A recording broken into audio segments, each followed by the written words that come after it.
Gen Zs have decided to visit Rigathi Gachagua. Before we dig deep into that, let me say this.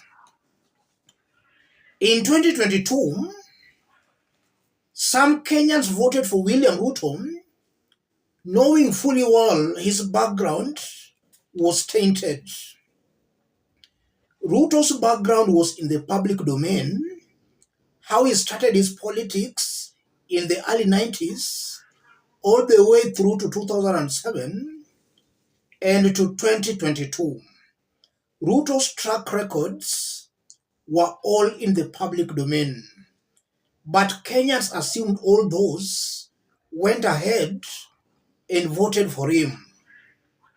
Some voted for him because I know a majority rejected him. And they voted for him because they were assuming, or rather they thought that those were just politics being played.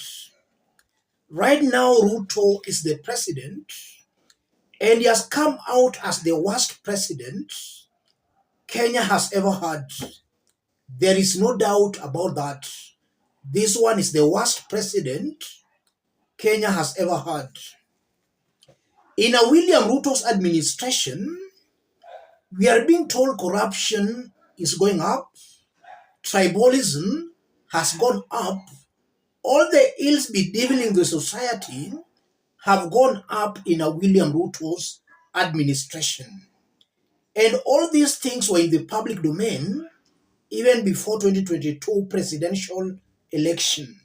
All these vices on Ruto were in the public domain.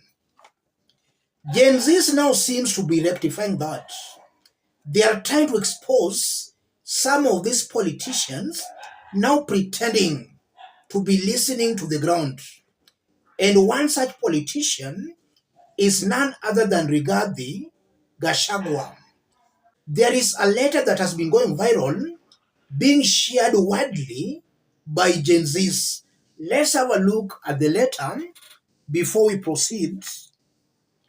Office of the President, Republic of Kenya, 30th July 1997, Mr. Geoffrey Rigathi Gachagua, District Officer 1, Laikipia, through Provincial Commissioner. Summary dismissal. Reference is made to our letter dated 19th May 1989 on your appointment to the position of District Officer 1 and your response statements to show cause for gross misconduct, desertion of duty, and reported mismanagement of relief food for Laikipia District. In this regard, we wish to notify you that your employment contract has been terminated forthwith. Consequently, you are required to report to the Rift Valley Provincial Commissioner for handover and clearance. Yours sincerely, PM Windwa, Permanent Secretary, the Cabinet, and Head of Public Services. That was a dismissal letter on 30th July 1997. Yes. Rigathi Gachagua was being dismissed from the public service. And the reason was gross misconduct, desertion of duty, and reported mismanagement of relief food for Laikipia District. This is a man who had no mercy at all. He could even go an extreme length of mismanaging relief food. Right now, he's pretending he's listening to the ground. The same way William Ruto pretended he was a hustler. And Kenyans did assume his background. Some voted for him. I don't think Kenyans should and are going to make that same mistake. Some of these leaders, their track records must be looked into. Ruto's track record was in the public domain. Kenyans did assume. But now, from what Kenyans have seen in a William Ruto's administration, a track record of any leader aspiring for a public office is very, very important. And regarding this track record is now being put out in the public and is very good. Gen Zs have been sharing out this letter, widely sharing it out. I want us to dig deep into this for Kenyans to understand what this means. If you are watching us, but you have not yet subscribed, subscribe, give the video a like. Let's proceed. That's the way to go, ladies and gentlemen. These hypocrites must be exposed in good time for Kenyans not to fall to their lies and deceit. Rigathi Gachagua was sacked because he mismanaged relief food. Relief food is something helping the most vulnerable in any society. He went ahead and mismanaged that. In the year 2024, he's telling us he's listening to the ground. And even before we can forget, just last year, this is the person who was waking up very early in the morning, kama amefura, going to organize the police to deal with innocent demonstrators.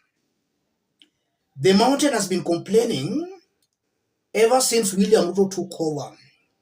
Their tea coffee sector was affected. The mountain has been complaining, Rigathi has been silent. And we also know that this same Rigathi is the person who has destroyed businesses, liquor businesses on the mountain. And in our past videos, we did share out with you the residents complaining that those who funded Kenya Kwanza were the ones selling illicit brews to people on the mountain. And they were pointing accusing fingers at Rigathi Gachagua that his allies have been involved. Right now, he is assuming that Kenyans have forgotten all those. Rigathi Gachagua, in my honest opinion, is worse off than William Ruto. And the mountain should not allow Rigathi to lie to them. If the mountain is rejecting William Ruto, they should and must know Rigathi is worse off than William Ruto. And it's good the Gen Zs have started realizing this and they are exposing all these early enough. And one good thing about Gen Zs, they don't subscribe to these ethnic and tribal cocoons. They look at a person for who he is. This politics of mobilizing Kenyans that let us unite as the mountain people, those are politics that should be rejected. Why is Rigathi bringing the mountain together?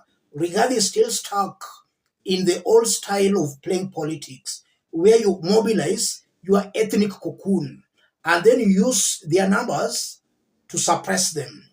Rigathi bringing the mountain together, in my honest opinion, is just a way he wants to use the mountain to oppress the mountain.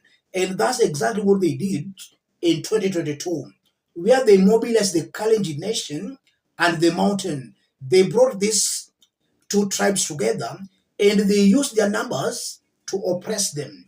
The mountain has been crying out for help. The Kalenjin nation has been crying out for help. And as I talk, Ruto is facing serious hostilities in his Kalenjin backyard. Congratulations to the Kalenjin nation. The mountain should not entertain Rigathi Gachagua. This is a man who will prove to be worse off than even William Ruto. If you look at his track record, a good leader is known by his track record. Rigathi's track record is not promising. In fact, his track record is worse off than that of William Ruto. So he has to be rejected. Let's congratulate Gen Zs for exposing Rigathi's track record. And in one way or the other, Gen Zs are just trying to tell Rigathi, keep away from our affairs. You've let us down, you and William Ruto and your shareholding government, you have let us down. That's why we are on the streets. So please, Rigathi, keep out of our demonstrations, keep out of our affairs. Let me stop it there. If you are watching us but you have not yet subscribed, subscribe, give the video a like. Any other person watching us outside Kenya, drop a comment, let us know from which part of the globe you are watching us from. If possible, subscribe, give the video a like.